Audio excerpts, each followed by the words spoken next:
આ તરફ પંચમહાલ એલસીબીને પણ મોટી સફળતા મળી છે। દારૂ લાવવા માટે તેને અપનાવવા માટે અલગ અલગ કિમિયા અપનાવવામાં આવી રહ્યા છે અને હવે અહીંયા પંચમહાલમાં પણ કંઈક આવું જોવા મળ્યું, જ્યાં એલસીબી પોલીસે રેડ કરતા દારૂનો જથ્થો મળી આવ્યો છે। સિમેન્ટના મિક્સર મશીનમાં છુપાવીને દારૂનો જથ્થો લાવવામાં આવી રહ્યો હતો। જોકે પોલીસને જાણકારી મળતા હવે આ દારૂનો જથ્થો ઝડપી લેવામાં આવ્યો છે। પોલીસથી બચવા માટે, પોલીસથી છુપાવવા માટે આ રીતે અલગ અલગ રીતે દારૂનો જથ્થો લાવવામાં આવતો હોય છે। જોકે હવે સિમેન્ટના મિક્સર મશીનમાં દારૂનો જથ્થો છુપાવ્યો હતો, જેને પોલીસે ઝડપી લીધો છે। વિદેશી દારૂના જથ્થા સાથે ટ્રક ચાલકની પણ ધરપકડ કરવામાં આવી છે।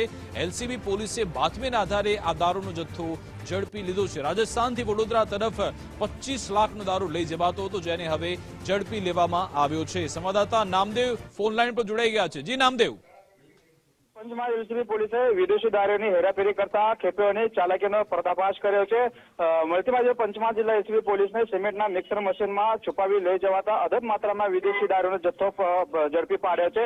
સાથે જ રાજસ્થાનથી વડોદરા લઈ જવાતા 25 લાખ કિંમતના વિદેશી દારૂનો જથ્થો વડોદરા પહોંચે પૂર્વે ગોધરા એલસીબી પોલીસે ઝડપી પાડ્યો છે અને કુલ મુદ્દામાલ કબજે લઈ હાલ ટ્રક ચાલક છે, ટ્રક ચાલક સહિત અન્ય એક આરોપી સામે ગુનો નોંધવામાં આવ્યો છે। જી બિલકુલ, આભાર તમામ જાણકારી આપવા બદલ।